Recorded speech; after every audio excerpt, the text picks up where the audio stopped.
የዛሬን ቪዲዮ ከመጀመራችሁ በፊት የዚህን ፊልም ቁጥር አንድን ላላያችሁ ተመልካቾቼ ቪዲዮውን የዚህ ቪዲዮ በቀኝ በኩል ራስጌ ላይ ወይም ደግሞ የመጀመሪያው ኮሜንት ላይ ማስፈንጠሪያውን አስቀምጥላችኋለሁ። አስቀድማችሁ እሱ እንድትመለከቱት ጋበዝኳችሁ። በተረፈ መልካም ቆይታ። ቤልዌዘር የዙቶፒያ ነዋሪዎችን በማስፈራራት ስልጣን ለመጨበጥ የሸረበችው ሴራ በካሮት መቅጃዋ አማካኝነት ከተጋለጠ በኋላ ጁዲና ኒክ በይፋ የዙቶፒያ ፖሊስ መምሪያ አጋር ይሆናሉ። ከዚህም በላይ በዛሬው ዕለት የተለያዩ ዝርያዎች ተስማምተው እንዲኖሩ የሚያስችለው የዙቶፒያ የአየር ንብረት ቁጥጥር ስርዓት በ100ኛ ዓመት ክብረ በዓል ላይ የቀድሞ ዝነኛ ተዋናይና አዲሱ ከንቲባ ብራያን በተገኘበት ለሁለቱ ጀግኖች ለሰጡት አገልግሎት የላቀ የክብር ሽልማት ይበረከትላቸዋል። የሥራ መጀመሪያ ቀናቸው ቢሆንም ቺፍ ቦጎ በወደብ አካባቢ የሚካሄድ የኮንትሮባንድ ዝውውርን የመከታተል ተልዕኮ ይሰጣቸዋል። እንደ አዲስ ጀማሪነታቸው ዝም ብለው ሁኔታውን እንዲታዘቡ ቢፈልግም ጁዲና ኒክ ግን ገና ተጨማሪ ማብራሪያ ሳይሰጣቸው ወደ ስፍራው ይጓዛሉ። ወደ ወደቡ በሚስጥር ለመግባት ሲሞክሩ ግን በወደቡ የሚሰራ አንድ ተቆጣጣሪ ይይዛቸዋል። በዚህ ጊዜ ብልሃተኞቹ ኒክ እና ጁዲ ልጃችን የመርከብ አድናቂ ስለሆነ ፊርማን ብታበረክትለት በጣም ደስ ይለዋል ብለው በመዋሸት ኃላፊውን በወሬ ይጠምዱታል። እሱም በኩራት ፊርማውን በሚያኖርበት ቅጽበት ጁዲ አንዱን ኮንቴነር ለመክፈት እየሞከረች ነበርና በድንገት ድምጽ በማሰማቷ ኃላፊው ዘወር ሲል በኮንቴነሩ ውስጥ የነበሩት ህገወጥ ዕቃዎቹ በሙሉ ተዘርግፈው ይወጣሉ። ወንጀለኛው እንደተጋለጠ ስለገባው መኪናውን ይዞ ሲፈረጥጥ ጁዲና ኒክ ጊዜ ሳያባክኑ በአቅራቢያቸው የነበረን የአንድ ሲቪል መኪና በፖሊስ ስልጣናቸው ተረክበው ማሳደዱን ተያያዙት። ይህ አስፈሪ የጎዳና ላይ ፍጥጫ መላዋን ዙቶፒያን ምስቅልቅል ውስጥ ከመክተቱ የተነሳ አዲሱ ከንቲባ ለታላቅ የሐውልት ምርቃት ባዘጋጁት ደማቅ የክብር ስነ ስርዓት ላይ ጁዲና ኒክ የሚያደርጉት አሳዶ መያዝ ከቁጥጥር ውጭ ሆኖ የከንቲባውን አዲስ ሐውልት እስከ ማፍረስ ድረስ ይደርሳል። በመጨረሻም ግን ወንጀለኛውን በእጃቸው ያስገቡት የዜብራ መርማሪዎቹ ነበሩና ጣልቃ ገብተው ወንጀለኛውንም በቁጥጥር ስር አውለውት ይሄዳሉ። ጁዲ ከተሰባበረው መኪና ውስጥ በጭንቀት ስትነቃ አይኗ መሬት ላይ በወደቀ አንድ እንግዳ ነገር ላይ አረፈ። የተመለከተችው ተራ ነገር ሳይሆን እንግዳ የሆነ የእባብ ቆዳ ነበረ። በዙቶፒያ ከተማ ውስጥ እባቦችና የሚሳቡ እንስሳት እምብዛም የማይታዩ በመሆናቸው ይህ አዲስ ፍንጭ ሌላ ትልቅና ምስጢራዊ ሴራ መኖሩን ይጠቁማታል። ቺፍ ቦጎ ትዕዛዝ ባለማክበራቸው ጠንከር ያለ ወቀሳ እያደረሰባቸው ባለበት ጁዲ ያገኘችውን ምስጢራዊ የቆዳ ቅሪት ታሳየዋለች። በዙቶፒያ ሕግ መሰረት ተሳቢ እንስሳት ከከተማዋ ታግደው ያለ እንዲህ አይነት የእባብ ቆዳ መገኘቱ አደገኛ ምልክት እንደሆነ ብታስረዳውም ቺፍ ቦጎ ግን ጉዳዩን አሳንሶ በማየት ዝም እንድትል ያዛታል። ይሁን እንጂ ሌሎቹን ፖሊሶች እንዳስወጣ ወደ ኋላ ያስቀራቸውና በግል ለከተማዋ ላበረከቱት አስተዋጽኦ ትልቅ ክብር እንዳለው ገልጾ እንዲህ ያለውን ግትርነት ካልተው ግን ሁለቱንም ለመለያየት እንደሚገደድ ያስጠነቅቃቸዋል። በባልደረቦቻቸው መሳቂያ ቢሆኑም ጁዲ ግን እውነቱን አውጥታ ማንነቷን ለማሳየት ስትቆርጥ ኒክ ደግሞ በዚህ በኩል እንደ ሁል ጊዜው ነገሩን ቀለል አድርጎ ነበር ሲመለከት የነበረው።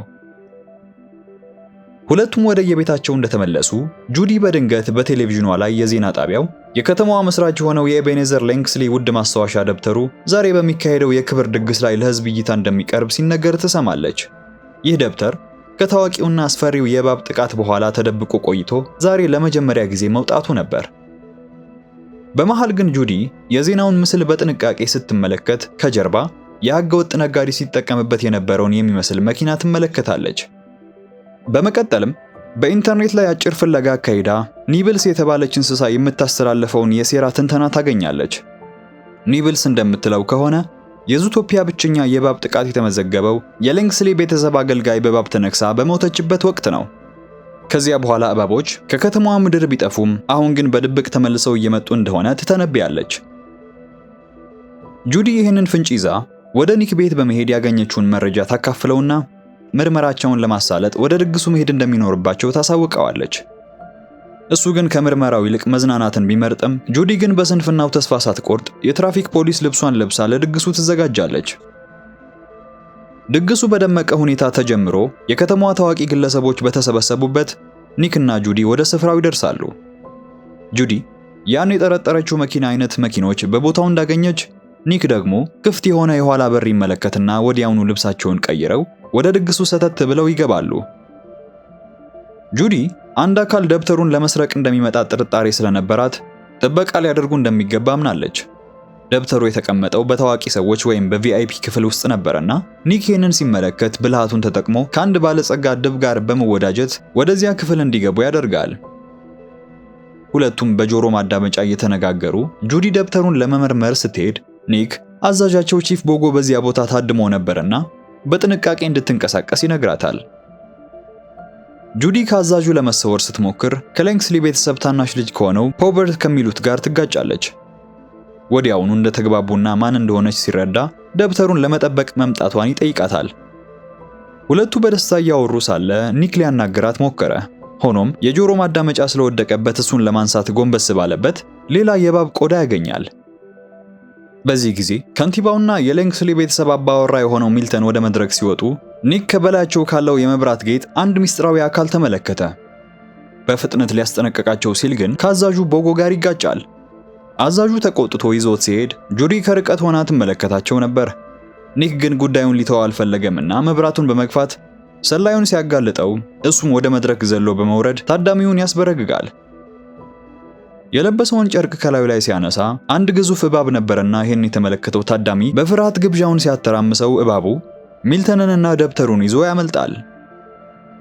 ጁዲ፣ ኒክ እና ቺፍ ቦጎ ተከትለውት ሲሮጡ ኒክ መንገዱ ስለተዘጋበት ወደ ኋላ ለመቅረት ሲገደድ ጁዲ ግን ተከትለው ትሮጥ ጀመረች። እባቡ በአንድ ክፍል ውስጥ ተደብቆ የሚልተንን አይን በመጠቀም የደብተሩን መቆለፊያ ይከፍተዋል። ጁዲ በዚህ በኩል ሚልተንን እንዳይጎዳው ብትለምነውም እባቡ ግን እኛ ማንንም አንጎዳም፣ ደብተሩም ቢሆን እኛ እባቦች እንደሚነገረው ምንም ጥፋት የሌለብን ንጹህ መሆናችንን ያረጋግጣል ብሎ ይመልስላታል። በድንገት ኒክ ደርሶ እባቡን መጥቶ ይጥለዋል። ሚልተን ደብተሩን መልሶ በእጁ እንዳስገባ ሌሎቹ ሁለት ልጆቹ ደርሰው ፖሊሶች እየመጡ መሆኑን ያበስሩታል። እዚህ ላይ ነበረ ሚልተን እባቡ መገደልና ደብተሩን መቃጠል አለበት በማለት መዛት የጀመረው። ከዚህም ማለፍ ሲል ለኒክና ለጁዲ እባቡ ጥቃት አድርሶብናል ብለው እንዲዋሹ ማስገደድ ሞከረ። ጁዲ ሁኔታውን እንዳሰበችው እንዳልሆነና ሌላ ድብቅ ሴራ ከጀርባ እንዳለ ስለገባት ፍም እሳት ተጠቅማ ሶስቱን እንዳደናገረች እባቡንም ከኒክ ጋር ይዛ ለማምለጥ ስትዘጋጅ እባቡ ነቅቶ በመወራጨቱ ደብተሩ ይወድቃል። በዚህ ጊዜ ቺፍ ቦጎ ድንገት በሩን ሰብሮ በመግባቱ ሲወራጭ የነበረው እባብ በስህተት ይነክሰውና ራሱን እንዲስት ያደርገዋል። ፖሊሶች ወደ ቦታው ሲደርሱ አንዱ የሌንግስሊ ልጅ ከባቡ ጋር ተባብረው ቺፍ ቦጎን እያጠቁት ነው ሲል ዋሸ። ፖሊሶቹ ሊያስሯቸው ሲመጡ የተመለከቱት ሁለቱም በፍጥነት እባቡን ወደ ውጭ ሲጥሉት አንድ በሞተር የመጣ ማንነቱ ያልታወቀ አካል ይዞት ጠፋ። በክፍሉ ውስጥ ፖሊሶች እየተኮሱባቸው ነበርና ጁዲና ኒክ በፍጥነት ደብተሩን ይዘው በመስኮት በኩል ዘለው ያመልጣሉ። እዚህ ጋር ሲያመልጡ ግን የሚስተር ቢግ መኪና ይደርስላቸውና ይዘዋቸው ይሰወራሉ። የጥቃቱ ዜና በዙቶፒያ አውራ ጎዳናዎች ሁሉ ተሰራጭቶ ኒክና ጁዲ ወንጀለኛ ተብለው መፈለግ ይጀምራሉ። ቺፍ ቦጎ በደረሰበት ጉዳት ሕክምና እየተደረገለት ሳለ በሌላ በኩል ጨካኙ ሚልተን ከንቲባውን በማስፈራራት ሶስቱም መጥፋት እንዳለባቸው ዛቻ በሚመስል ትዕዛዝ ሲሰጠው ነበር። ሚልተን ደብተሩ ካልተመለሰለት አዲስ ከንቲባ እንደሚሾም በመዛት ፖሊሶች እንዲያድኗቸው አደረገ። በዚህ በኩል ደግሞ ጁዲ ለወላጆቿ ደውላ ሁኔታውን ለማስረዳት እየሞከረች ነበር። ሆኖም ኒክ ፖሊሶች ስልኳን ተከትለው ሊያገኟት ይችላሉ ብሎ በማመኑ ስልኳን ቀምቶ ይጥለዋል። የሚስተር ቢግ ሰዎች ሁለቱንም ወዳጆቻቸውን እንዳሸሿቸው ቤተሰብ በመሆናቸው አዲስ ማንነት እንዳዘጋጁላቸውና ከፖሊስ እይታ እንዲሰወሩ ሊያደርጓቸው እንደሚችሉ ያሳውቋቸዋል። ሆኖም ጁዲ ጉዳዩን እስከ መጨረሻው ለመግፋት ቆርጣ ነበርና ፈርታ ወደ ኋላ እንደማትል ታሳውቃቸዋለች። ይልቁንም ስለ ደብተሩ ምንነት የሚያውቁት መረጃ ካለ ሚስተር ቢግን ትጠይቀዋለች። ነገር ግን ምንም የሚያውቀው ነገር ባይኖርም መልስ ሊሰጣቸው የሚችልን አካል ይጠቁማቸዋል። ኒብልስ ጋር ነበርና የጠቆማቸው እሷን እንዳገኟት ሁሉ ነገሯ ትንሽ ግራ የገባትና እብድ መስላ ነበር የተቀበለቻቸው። ይሁን እንጂ ጁዲ በውስጧ ስላለችው እውነት በማመን ልትከተላት ወስና ነበርና ኒብልስን ተከትላ ተሳቢ እንስሳት በብዛት ወደሚኖሩበት ከከተማው እይታ ወደ ተሰወረው ገበያ ትሄዳለች። ቦታው ዙቶፒያ ከተመሰረተች ከተወሰነ ጊዜ ጀምሮ ተሳቢ እንስሳት የራሳቸውን ኑሮ እዚህ በድብቅ የሚመሩበት ቦታ ነበር። ኒብልስ ሁለቱንም ይዛ ሄሱስ ወደ ተባለ እንሽላሊት እንደወሰደቻቸው ጁዲ ደብተሩን በማሳየት የሚያውቀው ነገር ካለ ትጠይቀዋለች። እሱም የደብተሩ የብረት ሽፋን ትልቅ ሚስጥር እንደያዘ፣ እባቦችን በብረቱ ላይ የተቀረጹ ረቂቅ ነገሮችን የማየት ልዩ ችሎታ ስላላቸው ሚስጥሩ እዛው ላይ መሆኑን ገምቶ ይነግራቸዋል።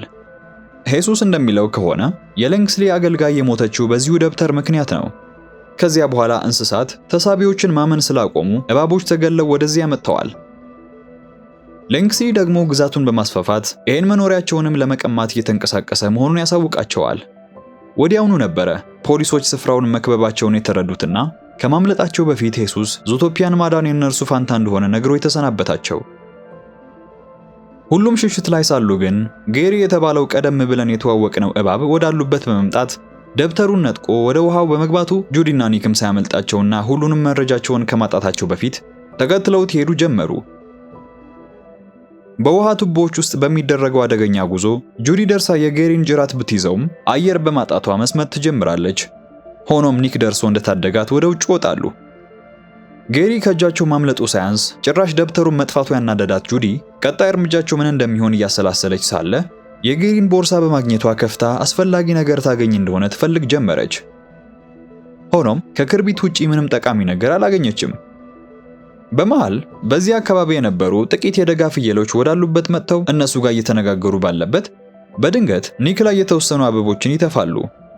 ጁዲ እነዚህ አበቦች ክርቢቱ ላይ ካሉት ምስሎች ጋር አንድ መሆናቸውን በማስተዋሏና አበቦቹም የሚገኙት እባቦቹ ይደበቁበት በነበረው ተራራ ላይ መሆኑን ሲረዱ ፍንጩን ተከትለው ወደዚያ መጓዝ ጀመሩ። በጉዞው ላይ ኒክ በጁዲ ደፋርነት ምክንያት ስለደረሰባቸው አደጋና እንግልት ተቆጥቶ ይወቅሳታል። ምንም አንድ ላይ መስራት ይጀምሩ እንጂ ከግላዊ ችግራቸው የተነሳ ግን መግባባት ይሳናቸው ነበርና በስጦታ መልክ የሰጠችውን የድምጽ መቅጃ መሳሪያን በስህተት ጥሎ ይሰብረዋል። ኒክ ወዲያውኑ ነበር የሰራው ስራ ፈጽሞ ስህተት መሆኑን የተረዳው። ነገር ግን ቀድማ ጌሪን ወደሚፈልጉበት ቤት ገብታ ነበርና በጸጸት እየተከተለ ስሟን ይጠራት ይጀምራል። በዚህ በኩል ፖሊሶቹ ፈለጋቸውን ተከትለው ያሉበትን ቦታ ደርሰውበት ነበር። ጁዲ አሰሷን ስትቀጥል በአንድ የምርመራ ሰሌዳ ላይ የሊንግስሊ ቤተሰብ የእባቦችን መኖሪያ ሰፈር እንዴት እንዳፈራረሱ የሚያሳይ ሚስጥራዊ መረጃ አገኘች። ኒክ ደርሶ በፖሊሶች መከበባቸውን ቢነግራትም እሷ ግን መረጃውን ለመሰብሰብ ትጥር ነበረ። ኒክ ይህንን ሲመለከት ለዚህ ጉዳይ መሞት አይገባንም ብሎ በቁጣ ይናገራታል። ጁዲ ግን እኛ ካልተጋደልን ዓለም አይቀየርም ስትል በቁርጠኝነት ትመልስለታለች። ፖሊሶች ቤቱን ሰብረው ሲገቡ መላው ሕንፃ መፈራረስ ጀመረ። በዚህ መሃል ኒክ በፖሊሶች እጅ ይወድቃል። ጁዲን ሊይዙ ሲሉ ግን የእባቡ ሚስጥራዊ ጓደኛ ሆኖ የቆየው ፖበርት በድንገት መጥቶ ያድናታል። ኒክ በካቴና ታስሮ ወደ እስር ቤት ሲወሰድ ጨካኙ ሚልተን ደርሶ መላው ሰፈር እንዲፈርስ ትዕዛዝ ሰጠ። ኒክ ወደ እስር ቤት ሲገባ በቦታው የድመት ጸጉር በመገኘቱ ልጁ እየተባበራቸው እንደሆነ አውቋልና ሚልተን ፖበርትንም ጭምር እንዲፈልጉት ያዛቸዋል። ጁዲ በማደንዘዣ ተመታ ነበርና ከተኛችበት ስትነቃ ራሷን ከፖበርትና ጌሪ ከተባለው እባብ ጋር አገኘችው። ስለ ኒክ መታሰር ማዘናቸው ቢነግሯትም ጌሪ ግን ደብተሩን ተጠቅሞ እውነቱን በማጣራት እንደሚረዳቸው ቃል ሲገባላት አዲስ ተስፋ ይታያት ይጀምራል። ከዚህ በኋላ ፖበርት ደህንነታቸው የተጠበቀ እንዲሆን ለማድረግ ወደ ሚስጥራዊ ቤቱ ወስዶ ይደብቃቸውና እዚያም ጌሪ ጋር እንዴት ጓደኛሞች ሊሆኑ እንደቻሉ ይተርክላታል። በመቀጠል የደብተሩን ሚስጥር ለመፍታት እሳት እንዳነደዱ በዚያ ጊዜ በደብተሩ የብረት ሽፋን ላይ ድብቅ ጽሑፎች ቀስ በቀስ መታየት ይጀምራሉ። እዚህ ጋር ያ የታፈነ እውነትም ተገለጠ። ዙቶፒያ በአያቱ ጥበብ የተመሰረተች ከተማ ነበረች። የጌሪ ቅድመ አያት ከተማዋን ለሁሉ እንስሶች ለኑሮ ተስማሚ እንድትሆን ለተለያዩ ወቅቶች የሚከፈል ቴክኖሎጂን በመፈልሰፍ አቅዳ ለመገንባት በፈለገች ጊዜ ኢንቨስተር በመፈለጓ ባለሀብቱን የፖበርት ቅድመ አያት ኤቤኔዘርን እቅዷን ተሳውቀውና አብሯት ሊሰራ ይስማማሉ።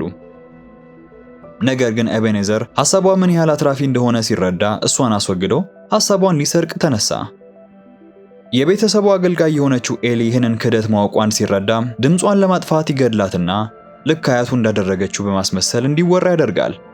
በዚህ መሰሪ ሴራም እባቦች ከከተማው ሲባረሩ ጥንታዊቷ የእባብ ከተማም በበረዶ ተቀብራ እንድትቀር አደረገ። ትክክለኛው የእሷ ዕቅድ በቅድመ አያቱ አሮጌ ቤት ውስጥ ተደብቆ እንደሚገኝ ሲረዱ ቤቱን ለማግኘት ካርታው ላይ ፍለጋ ጀመሩ። በሚገርም ሁኔታ ቤቱ የፖበርት ቤተሰብ ግዛታቸውን አስፋፍተው በበረዶ ሸፍነውት ኖሯል። ጁዲ ጥልቅ ትንተና ካደረገች በኋላም በአካባቢው የሚገኘውን የብርሃን ቤት ማብራት ከቻሉ ለዓመታት በበረዶ የተሸፈነውን የተሳቢዎችን ሰፈር በቀላሉ ማግኘት እንደሚችሉ ግምቷን ታጋራቸዋለች። ሚልተን በስልኩ አማካኝነት የልጁን የፖበርትን ቦታ ሲደርስበት፣ እዚህ ደግሞ እስር ቤት የነበረው ኒክ ከኒብልስ ጋር በመሆን ለማምለጥ ስልት እየዘየደ ነበር። ኒብልስ ሁልጊዜ ከጁዲ ጋር ምን እንደሚያጣላቸው ትጠይቀዋለች። እሱም ለነፍሷ ሳትሳሳ የምታደርጋቸውን ውሳኔዎቿን ፈጽሞ እንደሚጠላቸው፣ የሚጠላበት ምክንያት ግን ድፍረቷ አንድ ቀን እሷን ያሳጣኛል ብሎ ስለሚሰጋ ብቻ መሆኑን ያሳውቃታል። ኒብልስ ይህንን ልብ የሚነካ እውነት እንደሰማች ጁዲን ለመርዳት በእንጨት የተቀረጸ ቁልፍ ተጠቅማ ከእስር ቤት ታስመልጠውና ፍላሽ በተባለው ዘገምተኛ እንስሳ እየበረሩ ወደ በረሃው ይነጉዳሉ።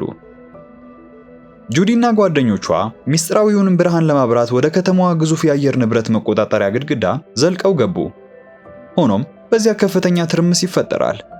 ኒክ በቦታው ደርሶ ሊገባ ሲሞክር በሩ ተዘግቶበት ወደ ውጭ ለመቅረት ተገደደ። ጁዲ ከፖበርትና ጌሪ ጋር በመሆን ብርሃኑን ስታበራው በበረዶ ስር ተቀብራ የነበረችው ጥንታዊቷ የእባቦች ከተማ ቁልጭ ብላ ታየች። በድንገት ግን ያልተጠበቀ ክህደት ተከሰተ። ፖበርት የእባቦች መንደር ውስጥ የተደበቀችውን የዙቶፒያ መስራች የጌሪ አያት እንደሆነች የሚያሳየውን ማስረጃ ለማጥፋት እስካሁን ወዳጁ መስሎ ቆይቶ ነበር። ታዲያ ጁዲ ቦታውን እንዳገኘችው ከዚህ በኋላ ማስመሰል አላስፈለገውምና ጁዲን መርዛማ መድኃኒት በመውጋት ጌሪን ደግሞ የሚያደነዝዘው በረዶ ላይ በማድረግ ወደ ቦታው ያቀናል። ውጭ ላይ ፖበርትና ኒክ ፊት ለፊት ይገጣጠማሉ። ጁዲ በመርዙ ምክንያት መንቀሳቀስ ባትችልም ጌሪ በስንት መከራ ተጠግቶ በሰውነቱ ሙቀት ለተወሰነ ጊዜ እንድትነቃ ያደርጋታል። ፖሊሶች በዚያው ቅጽበት ወደ ቦታው ሲደርሱ እባቡ ጥንቸሏን ሊበላት መስሏቸው ሊይዙት ሞከሩ። በዚህ በኩል ኒክና ፖበርት ከከፍታው ላይ ባለው በረዶ ላይ እየታገሉ ባለበት ጌሪም ይህንን ሲመለከት ጁዲን የሚታደጋት ብቸኛው መርዝ ማክሸፊያው እሱ ጋር እንዳለ ይነግራውና ኒክ የገዛ ሕይወቱን አደጋ ላይ ጥሎ መርፌውን አንስቶ ይወረውርለታል። ጁዲ ስትነቃ ኒክ አደጋ ላይ መሆኑን አይታለችና እሷን በተራዋ በከፍተኛ ፍጥነት ልትታደገው ትሮጥ ጀመረች። የቆሙበት በረዶ ተሰባብሮ መውደቅ ሲጀምር ሁሉም በጋራ ሆኖ በመረባረብ ኒክን ይታደጉታል። ከዚህ በኋላ ነበረ ኒክ ስለነበራቸው ጭቅጭቅ ይቅርታን በመጠየቅ ያንን ሲያደርገው የነበረው ሊያጣት ፈጽሞ ስለማይፈልግ መሆኑን ያሳወቃት። እሷን ብትሆን በሕይወቷ ውስጥ ትልቅ ዋጋ ነበረውና ኒክ ፈጽሞ ልታጣው እንደማትፈልግ ትገልጽለታለች። ፖበርት አምልጦ ያንን ሚስጥራዊውን ደብተር ለአንዴና ለመጨረሻ ጊዜ ለማጥፋት ወደ ቤቱ ፈረጠጠ። ይህንን የተመለከቱት አራቱም ጓደኛሞች ቆመው ከመመልከት ይልቅ በበረዶ ላይ በሚነዳ ሞተር በከፍተኛ ፍጥነት ይከተሉታል። ፖበርት ልክ አባቱ ፊት እንደቀረበ ለሱ ሲል ለዘመናት የተደበቀውን ያንን ማስረጃ ሊያጠፋለት እንደሆነ ይነግረዋል። ሆኖም ከንቲባው በክፍሉ ውስጥ እያለ ይህንን ሁሉ ሚስጥሩን መናገሩ የተናደደው አባቱ ፊቱን ወደ ብራያን በማዞር ምንም የሰማው ነገር እንደሌለ ካሳሰበው በኋላ ማስረጃውን እንዲያጠፋ ልጁን ይልከዋል። ሆኖም እነ ጁዲ በጊዜው ደርሰው ጥቃት ይከፍቱበታል። በዚህ መሃል በብርሃን ቤት ውስጥ ተቀብሮ የነበረው ጥንታዊ ከተማ በግርማ ሞገስ ቀስ በቀስ እየተገለጠ ነበር። አራቱም ፖበርትን በቁጥጥር ስር አውለው ወደ ከተማው እንደገቡ ጌሪ ወደ ቅድመ አያቱ ቤት በመሄድ ማስረጃውን በእጁ ያስገባል። ሁሉም በድል አድራጊነት መንፈስ ስራቸውን እንዳጠናቀቁና የተሳቢዎችም ሕይወት ወደ ነበረው ሕይወት እንደሚመለስ ያውጠነጠኑ ባሉበት ፖበርት በክፋት ተሞልቶ እሳት ሊለቅባቸው ሞከረ። ይሁን እንጂ ሆግቦተም የተባለችው እነ ጁዲን ስታሳደድ የከረመችው ፖሊስ በድንገት ደርሳ በቁጥጥር ስር ታውለዋለች። በመጨረሻም ለዓመታት ታፍኖና በውሸት ተሸፋፍኖ የነበረው የሌንግስሊ ቤተሰብ ሚስጥር ለዓለም ይፋ ይሆንና ሁሉም ለፈጸሙት በደል ወደ ወህኒ ቤት ይጣላሉ። ከዚህ በኋላ የተሳቢዎች ሰፈር በድጋሚ ተመስርቶ ሁሉም እንስሳት ያላሉ በደስታ መኖር ጀመሩ። ኒክም ለጁዲ የተሰበረውን መቅጃዋን የሚተካ አዲስ የካሮት መቅጃ በስጦታ እንዳበረከተላት እሷም የኒክን ልብ የሚነካ የፍቅር ቃል ቀርጻ ታስቀምጥበታለች። ታሪካችንም እዚህ ላይ ያበቃል።